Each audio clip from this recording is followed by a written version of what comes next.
Hello बच्चों, आज के लेक्चर में हम कुछ क्वेश्चन सॉल्व करेंगे इलेक्ट्रिक पावर पे बेस्ड। इलेक्ट्रिक पावर से रिलेटेड हमने सारे डेरिवेशन जो भी इंपॉर्टेंट है, फार्मूला ड्राइव किस तरीके से करते हैं, सीरीज कॉम्बिनेशन क्या होता है, पैरेलल कॉम्बिनेशन क्या होता है इलेक्ट्रिक अप्लायंसेस का, वो सारा देखा हुआ है। आज मैं आपको कुछ न्यूमेरिकल कराऊंगा, एनसीईआरटी पे बेस्ड है। क्वेश्चंस सॉल्व किए रहेंगे तो काफी आसान रहते हैं एग्जाम में, चाहे आप कॉम्पिटेटिव बोले चाहे आप देखते हैं सीबीएसई का बोर्ड एग्जामिनेशन की बात करते हैं, तो काफी इजी से रहते हैं और पूछे जाते हैं बार बार। एनसीईआरटी के क्वेश्चंस रहते हैं। अब आप यहाँ पे ध्यान से समझना, एनसीईआरटी क्वेश्चन पे जाऊं उससे पहले एक छोटा सा टॉपिक मेरा रह गया था पढ़ाना, उसको मैं बोलता इफिशियंसी। किसी इलेक्ट्रिक अप्लायंसेस की इफिशियंसी की बात हम करते हैं तो सबसे पहले हम पढ़ने वाले हैं इफिशियंसी का डेरिवेशन, छोटा सा इफिशियंसी का फॉर्मूला समझते हैं। उसके बाद फिर हम लोग न्यूमेरिकल करेंगे जो कि एनसीईआरटी बेस्ड होते हैं। अब देखिए यहाँ पे क्वेश्चन क्या है आपके पास। सबसे पहले आपको इफिशियंसी की बात करनी है। इफिशियंसी क्या होती है, देखिए आपके पास, आपने इफिशियंसी पहले भी पढ़ी होगी, ठीक है। जैसे आपने पढ़ा होगा लास्ट ईयर, आपको याद होगा क्लास 11th में आपने एक टॉपिक देखा होगा जिसमें हम कार्नोट इंजन की बात करते थे या हीट इंजन की बात करते थे। तो उसमें हम लोग पावर को डिफाइन करते थे, उसकी इफिशियंसी को भी डिफाइन करते थे। तो वहां work output upon heat input होता था। इफिशियंसी सिंपली जो होता है, अगर मैं जनरल वर्ड में बोलूं, क्योंकि इफिशियंसी कई टर्म्स में हमें डिफाइन करनी पड़ती है, इंजन की डिफाइन कर सकते हैं, इलेक्ट्रिकल अप्लायंसेस की डिफाइन कर सकते हैं। तो इन जनरल अगर मैं इफिशियंसी डिफाइन करता हूं तो वो होती है आउटपुट अपॉन इनपुट। सिंपल सा कॉन्सेप्ट रहता है, आउटपुट और इनपुट का रेशियो आपका इफिशियंसी कराता है। फॉर एग्जांपल, मैंने आपको 100 क्वेश्चन समझाए, मैंने आपको 100 क्वेश्चन आज बताए हैं, मैंने आपको इनपुट दिया है 100 क्वेश्चन का, ठीक है। मैं कल आपसे क्वेश्चन पूछता हूँ, मेरी क्लास में suppose I have 5 students, for example 5 student मेरी क्लास में बैठे हुए हैं, ठीक है। मैंने उन 5 स्टूडेंट्स को 100 क्वेश्चन आज बताए। कल मैंने जब रिप्लाई करने के लिए पूछा, उन 5 स्टूडेंट से क्वेश्चन पूछे, तो एक बच्चे ने मेरे 80 रिप्लाई किए हैं, एक ने 60, एक ने 70, एक ने 90 और एक ने आपके 98 रिप्लाई किए हुए। तो इसका मतलब क्या है, जो रिप्लाई सबने किए अलग अलग है। तो बच्चों मैंने इनपुट आप सबको एक जैसा इनपुट दिया है, लेकिन आउटपुट जो आपसे मिल रहा है वो अलग अलग है। अगर मैं इसके आउटपुट की बात करता हूं तो वो होगा 98 अपॉन 100। इसके लिए बात करूंगा तो वो होगा 90 अपॉन 100, यहाँ पे 70 अपॉन 100 और 60 अपॉन 100, और यहाँ पे कितना हो जाएगा आपका 80 अपॉन 100 हो जाएगा। अब इफिशियंसी को परसेंट में अगर देखना होता है तो परसेंट, सिंपल परसेंट का मीन्स होता है 1 अपॉन 100, सबको पता है। तो यहाँ पे इंटू आप 100 कर देते हैं और इंटू 1 अपॉन 100 भी कर देते हैं, ठीक है। 100 से मल्टीप्लाई, 100 से डिवाइड करती है, आप ऐसा समझिए। तो ये 1 अपॉन 100 जो है वो इसको परसेंट का सिंबल दे देगा, ठीक है। तो इतना परसेंट। अब यहाँ पे ध्यान दीजिए, जैसे अगर आप सोच रहे हैं कि किसी बच्चे को, मान लो 6 स्टूडेंट कर देते हैं क्लास में, एक ने 100 में से 100 रिप्लाई कर दिए, 100 आउट ऑफ 100, तो उसके लिए क्या हो जाएगा 100 अपॉन 100 इंटू 100, अगर परसेंट की बात करूंगा इंटू 100%, यानी कि वो 100% रिप्लाई करता है। सीधी सी बात है, 100 क्वेश्चन सिखा रहा हूं, 100 रिप्लाई कर देता तो वो 100% रिप्लाई करता है। अगर मैं इस बच्चे की बात करता हूं, परसेंट में लिखना है तो इंटू 100 कर देना है मुझे, और यहाँ पे परसेंट लिख देना है, तो ये 70%। तो अगर 100 में से किसी के 70 मार्क्स आते हैं या वो 70 रिप्लाई करता है क्वेश्चंस को, इसका मतलब उसकी इफिशियंसी कितनी है, 70% है। तो इससे पता चल रहा है हमारे पास कि इफिशियंट कितना है सिस्टम, कितना वो वर्क कर सकता है। तो इफिशियंसी हम किसी भी टर्म्स में देख सकते हैं, हम मार्क्स के टर्म्स में देख सकते हैं, हम किसी हीट इंजन के या फिर हम किसी इलेक्ट्रिक अप्लायंसेस के रिस्पेक्ट में देख सकते हैं। अब आप समझना क्या है, आप शायद इफिशियंसी के कॉन्सेप्ट को समझ गए होंगे, इसकी 80%, 70%, 60% आप अपने मार्क्स में देख सकते हैं। 100 में से आपकी कितनी परसेंट आ रही है, तो वो सपोज हम कह रहे हैं आपकी इफिशियंसी को डिफाइन कर रहा है कि आपकी, आप काम करने में, अपने जो आपका काम था, जो आपको चीजें करनी थी, मार्क्स लेके आने थे, उसके लिए कितने इफिशियंट थे आप, वो आपका डिफाइंड हो गया इफिशियंसी, ठीक है। आपके जितने ज्यादा मार्क्स आ रहे हैं उतनी ज्यादा, इसका मतलब हो गया अकॉर्डिंग टू दिस फॉर्मूला आपकी इफिशियंसी उतनी ही ज्यादा होगी। तो जब हम बात करते हैं इलेक्ट्रिक अप्लायंसेस की बात करते हैं तो उसमें इफिशियंसी का क्या रोल है, देखिए बहुत इंपॉर्टेंट रोल होता है। अगर मैं इफिशियंसी की बात करता हूं, कैसे, जैसे हम जब पावर की बात कर रहे हैं, देखिए आपने सबको यहाँ पे 100 क्वेश्चंस रिप्लाई किए। अगर मैं आपसे बोलूंगा कि who is the best students in this class, you will reply that the student who have scored 100 out of 100 best हो गया, फिर 98 वाला हो गया, फिर 90, फिर 80, फिर 70, फिर 60, ठीक है। अगर मैंने अब यहाँ पे अपना बेस्ट चुनने का जो तरीका है वो मैंने बोला था कि I will be selecting through the marks obtained by the student.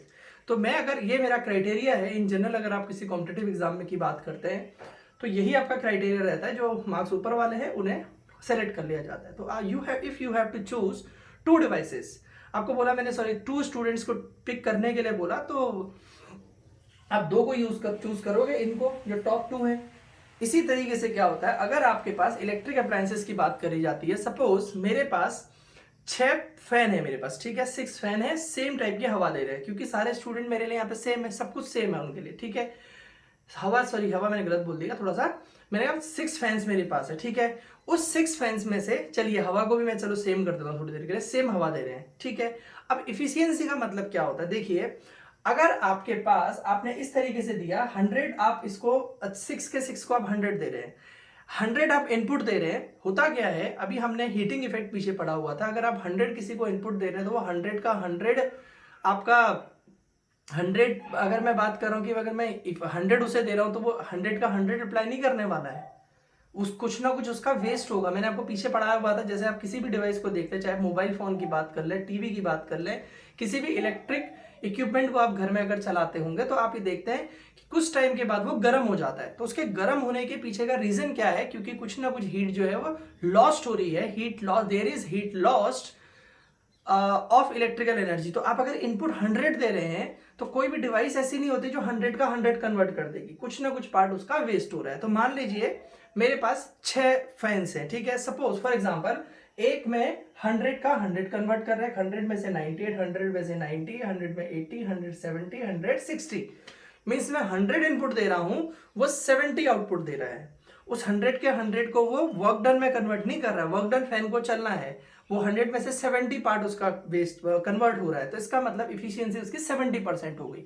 अगर वो 80 कन्वर्ट कर रहा है तो उसकी इफिशियंसी 80%। तो मैं मार्केट में जाऊंगा, अगर मुझे फैन खरीदना है या कोई इलेक्ट्रिक डिवाइसेस खरीदनी है तो मैं उसको लेना पसंद करूंगा जिसकी इफिशियंसी ज्यादा होगी। इफिशियंसी ज्यादा होने का मतलब हो गया कि अब जो इनपुट दे रहे हैं उस इनपुट को वो ज्यादा से ज्यादा कन्वर्ट कर रहा है किसमें, आउटपुट में। तो इलेक्ट्रिक अप्लायंसेस की इफिशियंसी की बात करते हैं तो सिंपल फॉर्मूला हम लोग डिस्कस कर सकते हैं, output power upon input power. जो आपने आउटपुट इफिशियंसी सिंपल किसी इलेक्ट्रिक आप ऐसे लिख सकते हैं, the efficiency of an electric appliance is defined as the ratio of output power to the input power, ठीक है। If you want to write this in terms of percentage then you will write output power upon input power into 100, बाहर से आपने percent लिख देना है, ठीक है। तो एग्जाम्पल के लिए अगर क्वेश्चन आप समझना चाहें, अगर मैं एक क्वेश्चन बोल देता हूं कि मैं फॉर एग्जाम्पल मेरे पास कोई फैन है, मैंने उसको 100 इनपुट दिया हुआ है, ठीक है, 100 वॉट इनपुट पावर दी है और 70 वॉट का उसका आउटपुट है, then what is its efficiency, then your answer will be that 70 और 70 by 100 देन दैट इज 70%। तो आप बोलेंगे, आपसे पूछा जाएगा कि where is it as 30%, then what will be your answer. If they are asking you that where is your 30%, then you will say that 30% is lost in the form of heat. 30% is lost in the form of heat. If I have given 100% and this 100% is not converted, अगर वो पूरी की पूरी convert नहीं हो रही है तो इसका मतलब ये हो रहा है कि 30% वेस्ट हुआ है। तो 30% किसकी फॉर्म में वेस्ट हुआ, that is in the form of heat. That is why we have studied about the heating effect of electric current. अगर हम इलेक्ट्रिक करंट के हीटिंग इफेक्ट की बात करते हैं, this is in the positive sense also, this is in the negative sense also. Positive sense की बात करते हैं तो मैंने कहा हीटर में बनाता हूँ, प्रेस बनाता हूँ, ये सारे के सारे जो है, मैं बल्ब की बात करता हूँ, जो नॉर्मल बल्ब जलते हैं उनमें भी हीटिंग इफेक्ट का ही रोल होता है। तो हीटिंग इफेक्ट से हम ये सारी चीजें कर रहे हैं, पॉजिटिव इफेक्ट है। नेगेटिव क्या है कि अगर आप किसी भी डिवाइस की बात कर रहे हैं, there will be loss of power, power का कुछ ना कुछ पार्ट आपका लॉस जरूर होगा। तो इस तरीके से हम लोग देखते हैं। तो अगर आपसे बोला जाए इनपुट पावर क्या है, तो इनपुट पावर की आप बात करेंगे, इनपुट पावर किसके इक्वल होती है, input power is equal to output power plus heat lost in the form of energy lost in the form of heat हो जाएगा, energy lost in the form of in the form of heat. तो energy का जो loss हो रहा है heat की form में, उसके बारे में हम बात करते हैं। तो ठीक हो गया, कॉन्सेप्ट समझ में आया आपके पास। क्या मैंने बोला, इनपुट और आउटपुट में रिलेशनशिप की मैंने बात करी है, तो इस तरीके से हम लोग देखते हैं, this is about the efficiency. चलिए एक क्वेश्चन हम लोग इस पर सॉल्व करते हैं, तो आपकी जो समझ है इफिशियंसी को लेकर के और बेहतर हो जाएगी। ठीक है, आगे बढ़ते हैं।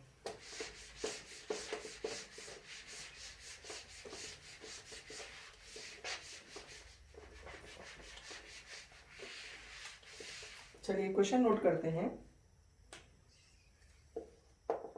An electric motor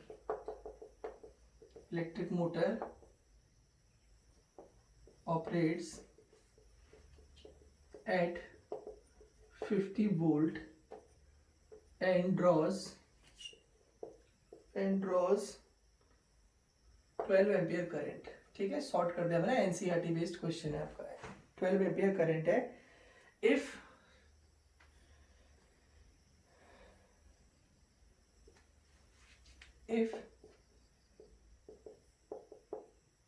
the motor yields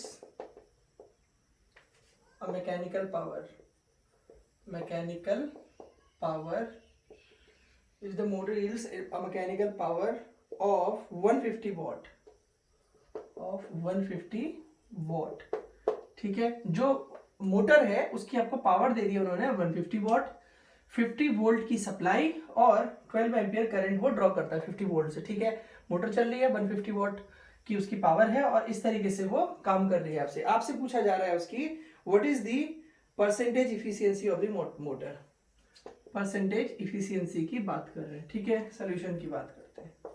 अब परसेंटेज इफिशियंसी की बात करते हैं, तो अभी हमने समझा है कि भाई परसेंटेज इफिशियंसी की बात करोगे तो वो आउटपुट अपॉन इनपुट होता है, इंटू 100% हो गया। ठीक है, अभी हमने फॉर्मूला पढ़ा था परसेंटेज इफिशियंसी क्या होता था आपका, output power upon input power. ठीक है, इंटू 100 इतना परसेंट।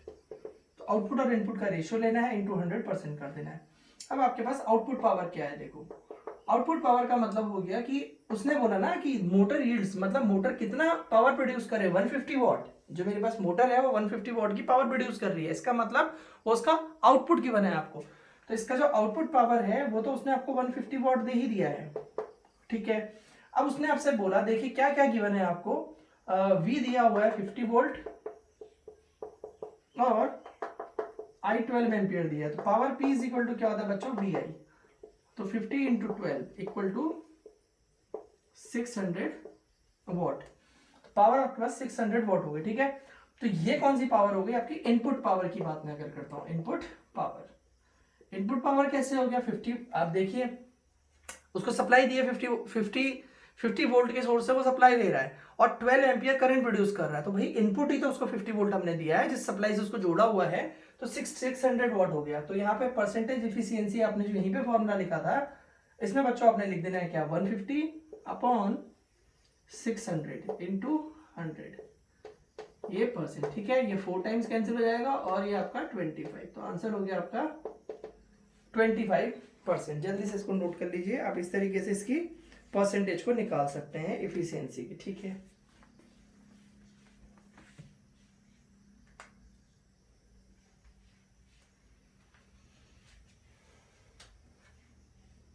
एक इसी तरीके से क्वेश्चन बनाते हैं, 50 वोल्ट डीसी सप्लाई। एक क्वेश्चन आपका एनसीईआरटी क्वेश्चन है।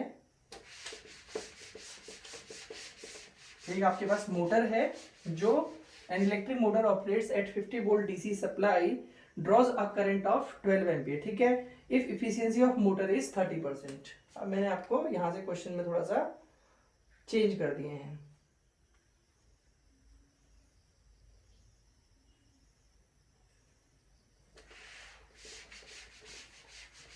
सेम क्वेश्चन कर दिया है, इस क्वेश्चन में थोड़ा सा हमने इस तरीके की चीजें की हुई है। देखो क्या, if efficiency of motor is 30%, what is resistance? solution।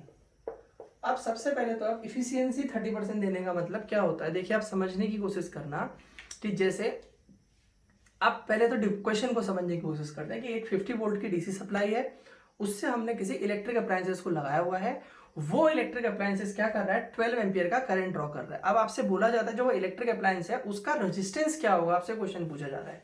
तो बच्चों थोड़ी देर के लिए सोचने की जरूरत है कि भाई मैं उसको जो भी वैल्यू दे रहा हूं, इफिशियंसी उसकी 30% है।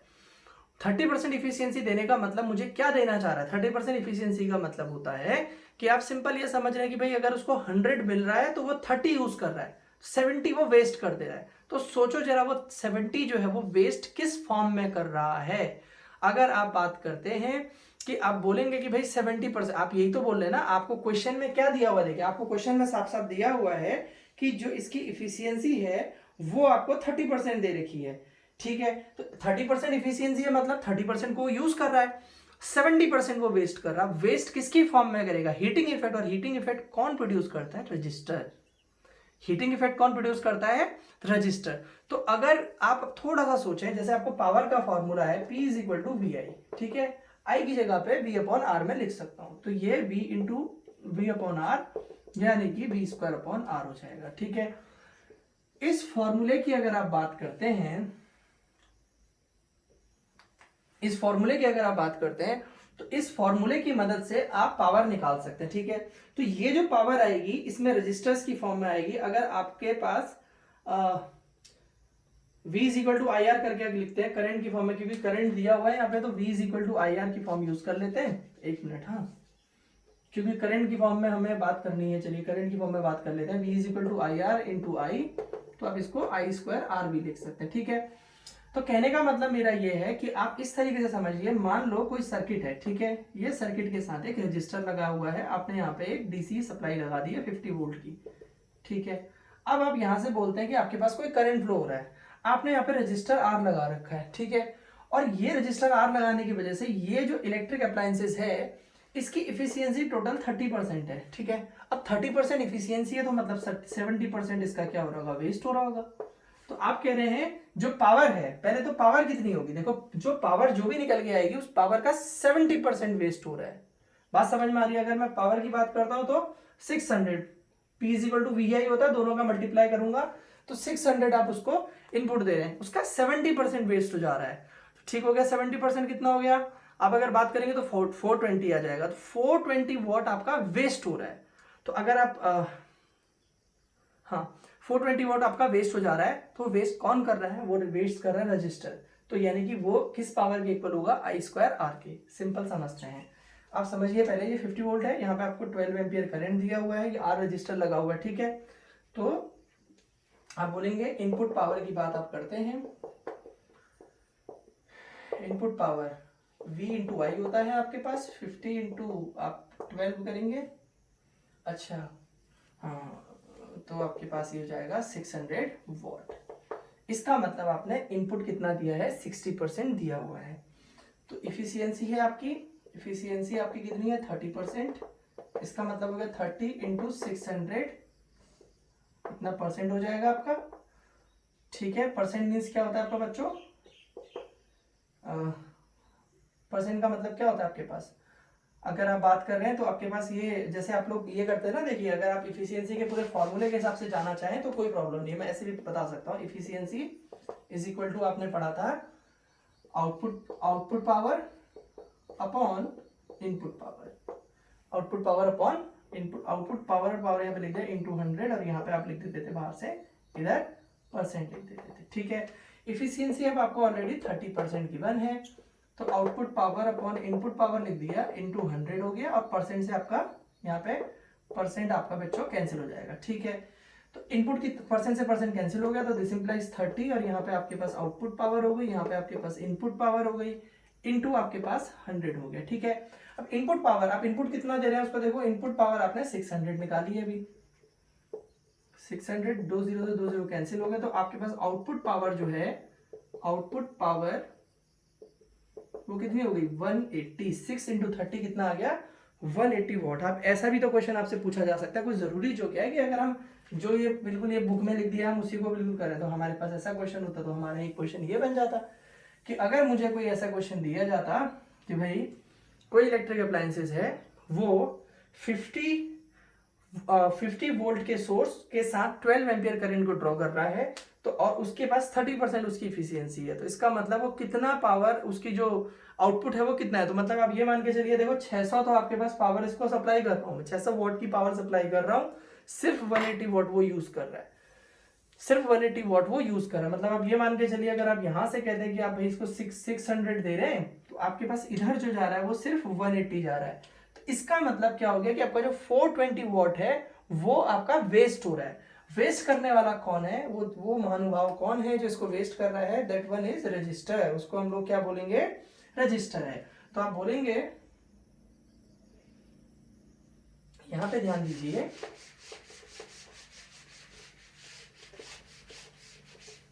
यहां ध्यान दो, power lost is equal to क्या हो जाएगा, इसको लिख दीजिए आप, input power minus output power. Input power कितनी है आपकी 600, आउटपुट कितनी है आपकी 180, तो आपने कितना 420 वॉट आपने क्या किया है, पावर लॉस्ट है। आप यहां पे लिख देंगे power is lost due to heating effect, heating effect produced in the resistor, produced in the resistor, in the resistor, ठीक है। तो फिर आप लोग बोलिए, आप समझ में आ रही बात, एग्जाम में क्वेश्चन ये भी पूछा जाता है कि भाई इतना आप इनपुट दे रहे हैं, इतना आपका आउटपुट आ रहा है, तो बाकी पार्ट कहाँ गया, तो किधर वेस्ट हो गया, तो आप बोल रहे हैं कि वो किसके फॉर्म में वेस्ट हो गया है, हीट की फॉर्म में वेस्ट हो गया। फिर आप P is equal to V I की बात करते हैं, वी आई आर होता है आपका, ऐसे मल्टीप्लाई आप करेंगे तो आपके पास, इसको मैं P लॉस्ट कर देता हूं, देखो P lost is equal to मेरे पास कितना है 420 है, और P लॉस्ट क्या होगा आपका, इसको मैं लिख सकता हूं, देखो यहाँ पे P लॉस्ट का फॉर्मूला किसकी फॉर्म में लॉस्ट करेगा, रजिस्टर की, तो P लॉस्ट की जगह मैं क्या लिख देता हूँ, I square R is equal to 420, ठीक है। आर कितना हो जाएगा 420 अपॉन आई स्क्वायर, यानी कि 420 अपॉन आई की वैल्यू कितनी है आपके पास 12 इंटू 12, ठीक है। इसको आप सॉल्व करेंगे, आपके पास आंसर आ जाएगा। जल्दी से अब इसको, अब इतना तो डिवाइड भाई कर ही लोगे, जल्दी से इसको डिवाइड करो और आंसर निकालो। 420 अपॉन 144 हो जाएगा, अगर 144 से 3 टाइम्स की बात करेंगे तो कितना हो जाएगा, ज़्यादा हो जाएगा, तो अराउंड 2.9 ओम के आसपास आ जाएगा। आपका 3 टाइम में थोड़ा ज़्यादा हो जा रहा है ना, तो 2.9 ओम, 2.9 समथिंग वैल्यू आएगी, तो आप इसको अप्रॉक्सीमेटली 2.9 कर लीजिए, ठीक है।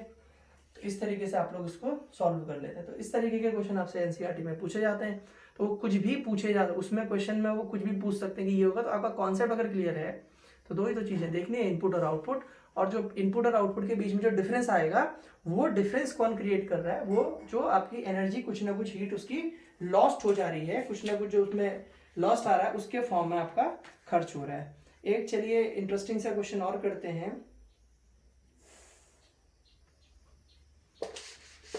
इंटरेस्टिंग सा इसलिए बोल रहा हूँ क्योंकि फिजिक्स के अंदर इंपॉर्टेंट ये रहता है कि फॉर्मूला की इंटरलिंकिंग करनी आपको बहुत आनी जरूरी है। आपको अगर चैप्टर नंबर 1 में कोई फॉर्मूला पढ़ा है और वो चैप्टर नंबर 6 में जाके यूज हो और आप उसको रिलेट ना कर पाए, तो फिर आपका क्वेश्चन सॉल्व कर पाना इतना आसान नहीं है। और आजकल जो भी चीजें पूछी जा रही हैं, अगर मैं बोलूँ कॉन्सेप्चुअल क्वेश्चन के हिसाब से सीबीएसई एग्जामिनेशन में पूछा जा रहा है, तो तभी सॉल्व हो सकता है बच्चों जब आप इंटरलिंकिंग बहुत ज़्यादा करेंगे। न्यूमेरिकल पोर्शन पे काम करते हैं, फॉर्मूला इंटरलिंक करना आता है। अगर आप करंट की बात कर रहे हैं, करंट में सबसे पहले क्वांटाइजेशन का अगर फार्मूला लगेगा तो वो लगाना आपको आना चाहिए। अगर आप वो उसमें वहाँ पे फॉर्मूला लगाना आप सीख नहीं पा रहे हैं, किस तरीके से फॉर्मूला यूज होगा, तो फिर आपके लिए वेस्ट। जैसे मैं कह रहा हूँ P is equal to V I मैंने कह दिया, ठीक है, फॉर एग्जाम्पल। अब अगर मुझसे कोई पूछता है कि भाई P is equal to V I, मुझे P दे दिया, V दे दिया, तो मैं I निकाल सकता हूँ, ठीक है।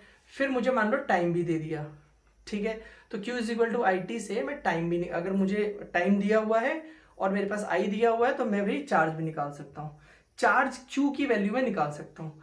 अब मुझे मान लीजिए इस तरीके से दे दिया, इलेक्ट्रॉन फ्लो कर रहे हैं, तो कितने इलेक्ट्रॉन फ्लो करेंगे, तो अगर मैं Q निकाल देता हूँ, जैसे मैंने आपको समझाया, P is equal to V I है, ठीक है, Q इज इक्वल टू क्या होता है आई टी, ठीक है, I इज इक्वल टू कितना हो जाएगा आपके पास Q बाई टी। इस तरीके के फॉर्मूले आपको बनाने आने चाहिए। तो P is equal to V I था आपके पास, V इंटू Q/T हो गया।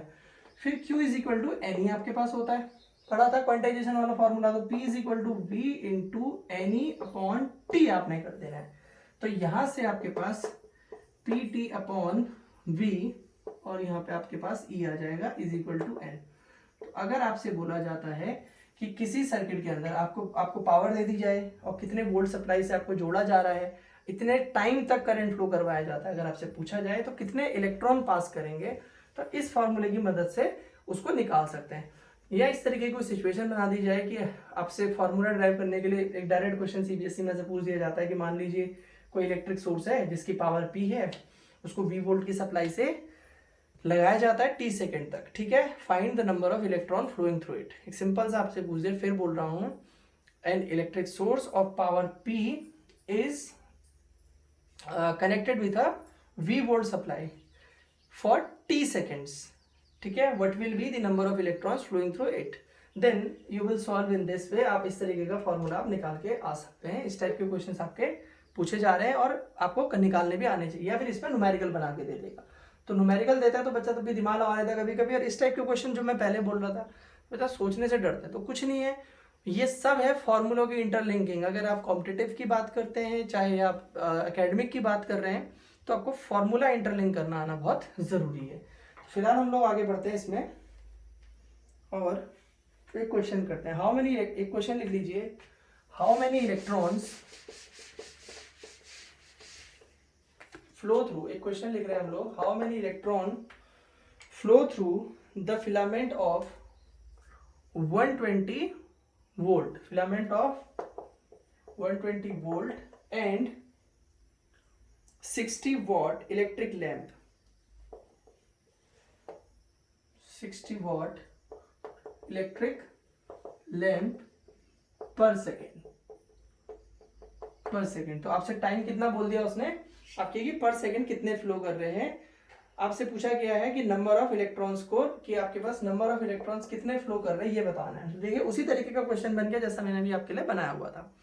तो यहाँ पे आप बात करते हैं, इसके सोल्यूशन की बात करते हैं। तो आपको दिया क्या क्या है, V दिया है 120 वोल्ट और पावर दी है आपको 60 वॉट। ये यूनिट से पता चलता है क्या क्या दिया है, कभी कभी अगर समझ में ना आए क्या दिया तो यूनिट से आप लोग बता सकते हैं। n is equal to question mark है, ठीक है। तो P इज इक्वल टू क्या होता है, VI, अभी पढ़ाया था। I is equal to P upon V हम लोग कर सकते हैं। P कितना है आपका 60 और ये 120, यानी कि हाफ एम्पियर। अगर आपसे सिंपल पूछा जाता है कि करंट कितना होगा, तो 1/2 एम्पियर या फिर 0.5 एम्पियर। अभी प्रीवियस क्वेश्चंस की तरह बन गया है, ठीक है। अब टाइम कितना दिया है तुम्हें, 1 सेकंड का टाइम दिया हुआ है। तो I इज इक्वल टू क्या होता है आपके पास, Q/T। Q की जगह कितना होता है, NE अपॉन T, ठीक है। यहां से n निकालना है तो IT अपॉन E हो जाएगा, ठीक है। I की वैल्यू कितनी है आपके पास 0.5, टाइम है 1 सेकेंड और E कितना होता है 1.6 इंटू 10⁻⁻⁹। पॉइंट से पॉइंट हट गया, तो 5/16 इंटू 10⁻⁹, इसको 50/16 इंटू 10⁻18 कर सकते हैं हम लोग, ठीक है। तो डिवाइड कर दो, 16 3 48 होता है, 3 पॉइंट और 2 रह गया, 20 हो गया, तो 1 चला जाएगा और 2 हो जाएगा इंटू 10⁻18, 3.125 इंटू 10⁻18। इतने आपके पास, इसके पास अगर आपसे क्वेश्चन पूछा जाएगी पर सेकंड कितने इलेक्ट्रॉन फ्लो करेंगे, फिर से एक सोर्स है 60 वॉट का और 120, उसमें 120 वोल्ट हमने लगाया हुआ है, पर सेकंड कितने इलेक्ट्रॉन फ्लो करेंगे, तो इस तरीके से। और पहले वाला जो मैंने पार्ट अभी करवाया था इसी बीच में डिस्कस करते हुए, उस वो फॉर्मूला पूछने की संभावना है। बच्चों मैं बार बार बोल रहा हूँ कि अगर इस टाइप के क्वेश्चंस आप बनाना नहीं आता तो फिर आप सोचो कि आप बहुत सारी चीजें मिस कर जाओगे। I की जगह Q/T आपने करना है, तो P is equal to V Q upon T, तो फॉर्मूला हो गया। Q की जगह पे आप NE भी लिख सकते हैं। तो अगर N पूछ दिया इनके टर्म्स में, तो PT अपॉन VE, इस टाइप के फॉर्मूले आपको ड्राइव करने आने चाहिए। अगर बोल देगा कि find the number of electron in terms of power end voltage, ऐसा भी तो आ सकता है एग्जाम में कि इस टाइप के फॉर्मूले आपको रिलेट करने के लिए दे दे, तो फिर आपको निकालना आना चाहिए। तो अब यहाँ पे ध्यान दीजिए, आपके पास Q is equal to NE का रिवीजन हो गया है, करंट के फॉर्मूले का रिवीजन हो गया है। ये तो एक ही क्वेश्चन के अंदर आपने 3 4 5 फॉर्मूलों को मिला दिया है, इस तरीके का आपका क्वेश्चन हो गया। चलिए नेक्स्ट क्वेश्चन पे बढ़ते हैं।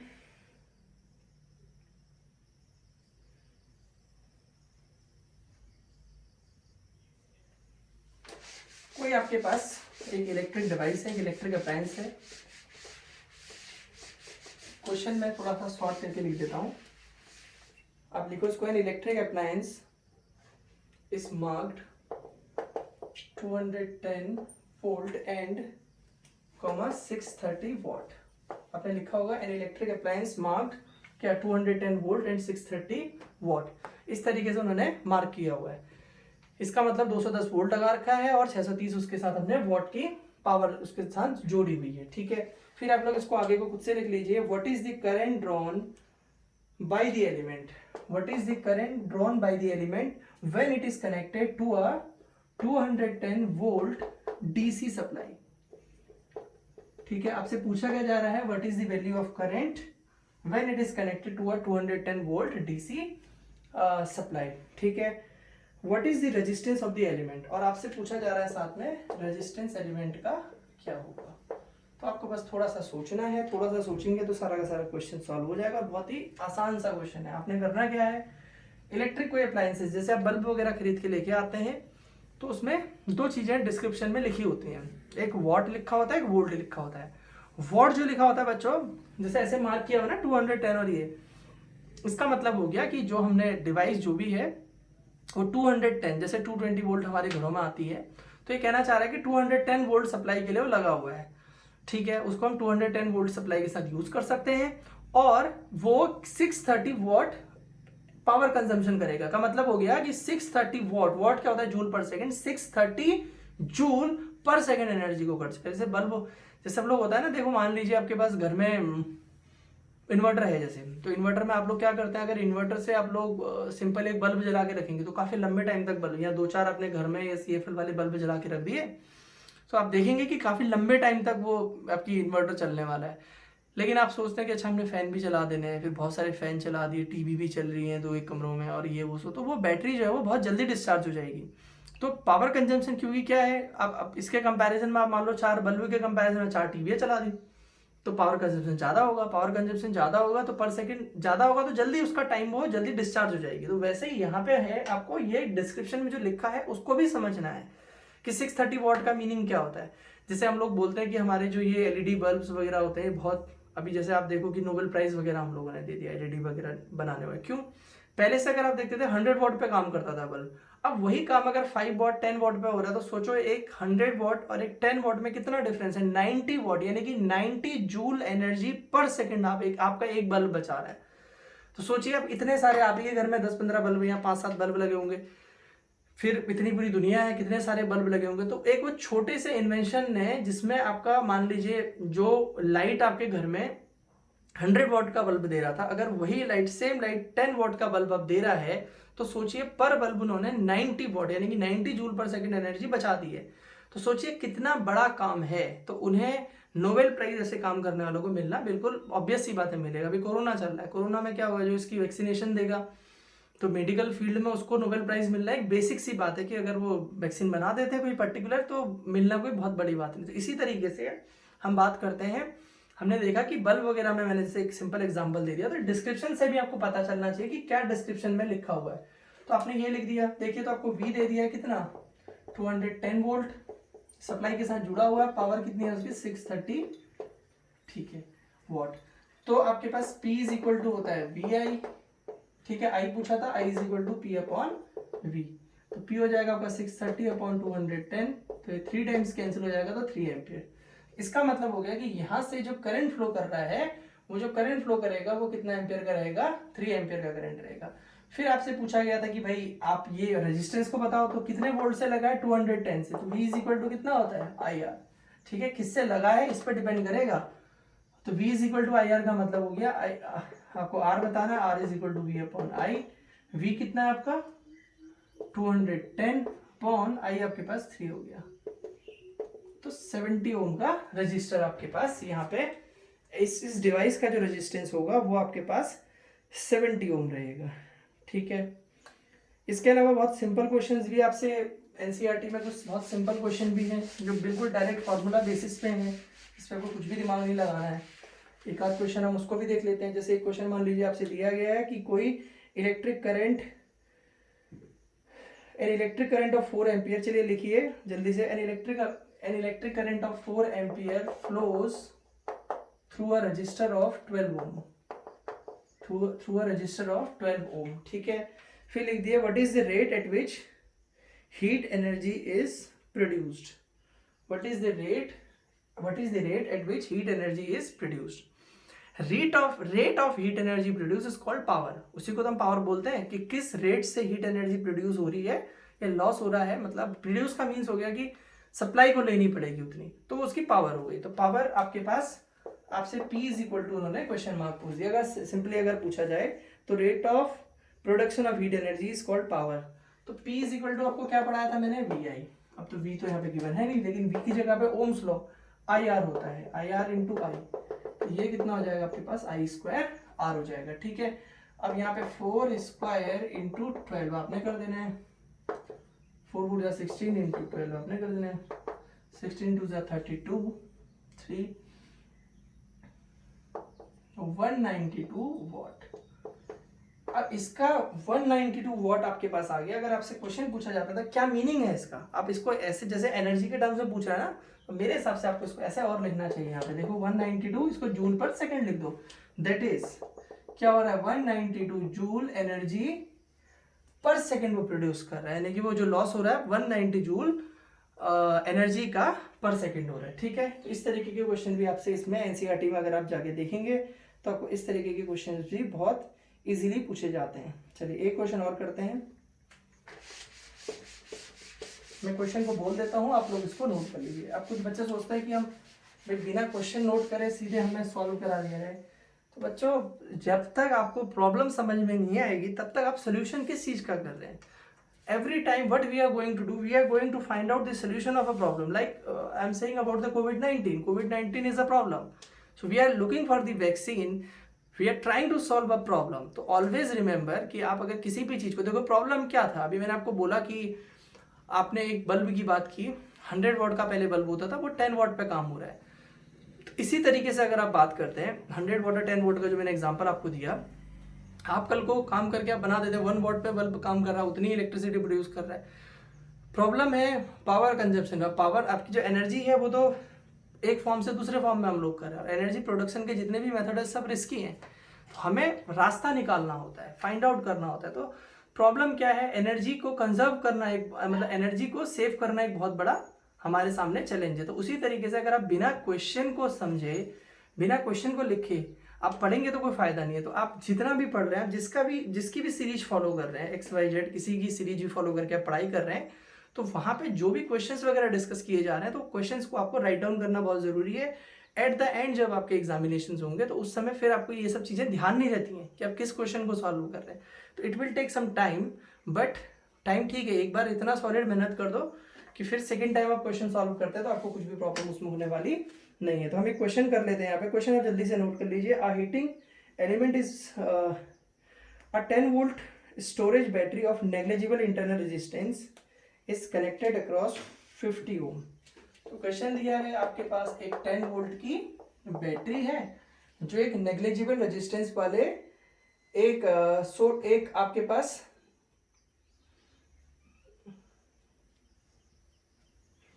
50 ओम का एक रेजिस्टर है, एक बैटरी है जो 10 वोल्ट की है, उसका इंटरनल रेजिस्टेंस हमने कहा नेग्लिजिबल है, एक 50 ओम के रेजिस्टर के साथ वो कनेक्टेड है, ठीक है।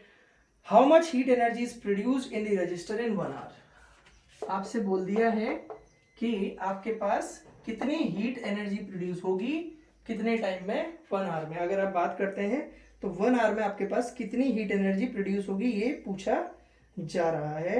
What is this source of this energy. अब व्हाट इज, फिर से इसमें लिखिए क्वेश्चन में, what is the source of this energy. Solution की बात करते हैं। देखिए अब आप सोचेंगे थोड़ी देर के लिए कि क्या दिया हुआ है V, उसने कहा एक 10 वोल्ट की, इसको हम ऐसे ड्रॉ कर सकते हैं, 10 वोल्ट की बैटरी है, उसके साथ एक रजिस्टर लगा रखा है 50 ओम का, और ये 1 घंटे तक हमने इसको बैटरी से ऑपरेट किया हुआ है, ठीक है।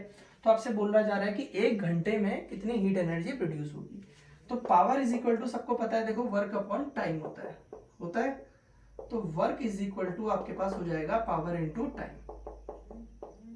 ठीक है, पावर इनटू टाइम। अब आप यहाँ पे वर्क जो होता है वो किसके इक्वल होता है, आपके पास एनर्जी। तो आप बोलेंगे यहाँ पे देखो हीट एनर्जी, हीट एनर्जी इसको हम लोग एच से डिनोट कर रहे थे, P इंटू टी हो जाएगा। ठीक है, हमने क्या बोल दिया, power into time. P is equal to क्या होता है तुम्हारे पास, वी आई इंटू टी। अब अगर आप देखेंगे तो I तो गिवन नहीं है, तो I को हटा दो, I कितना होता है आपका V upon R into T, V square upon R into T. तो अगर आप इस फॉर्मूले में वैल्यूज जो आपको गिवन है, इन वैल्यूज को रखते हैं और सॉल्व करते हैं तो आपको सिंपल इसका आंसर फाइंड आउट हो जाएगा। आपको ध्यान किन बातों का रखना है, यहाँ ध्यान दीजिए, टाइम जो है वो 1 आवर दिया हुआ है। तो टाइम कभी भी मैंने आपको बोला था करंट में आपको सेकंड्स में लेना है। तो 1 आवर कितना होता है, 60 मिनट, फिर 60 इंटू इसको 60 सेकेंड्स कर सकते हैं, यानी कि 3600 सेकेंड, ये टाइम हो गया। तो अब यहाँ पे आप सॉल्व करते हैं वी स्क्वायर, वी कितना है आपका 10 स्क्वायर अपॉन आर कितना है आपका 50 इंटू टी की वैल्यू कितनी है 3600, जीरो से जीरो कैंसिल आउट हो गया। 10 स्क्वायर कितना हो जाएगा 100 अपॉन 5, तो यहाँ पे आ जाएगा आपका 20 इंटू 360, तो 1020, 2 जीरो आ गया आपके पास, और यहाँ पे 72, तो आपके पास 7200 इतना जूल एनर्जी यहाँ पे लॉस्ट हो जाएगी। मतलब आपके पास अगर एक 10 वोल्ट की बैटरी है, उस 10 वोल्ट की बैटरी को आप क्या कर रहे हैं, 50 ओम रजिस्टर के साथ 1 घंटे के लिए अगर आप लगा देते हैं, तो 1 घंटे के बाद जो एनर्जी का लॉस्ट होगा वो कितनी एनर्जी लॉस कर देगा, 7200 जूल। चलिए, इस पे बेस्ड हमने बहुत सारे क्वेश्चंस देखे हैं, फिर आगे हम लोग सीरीज में और कुछ सॉल्व करेंगे। Thank you.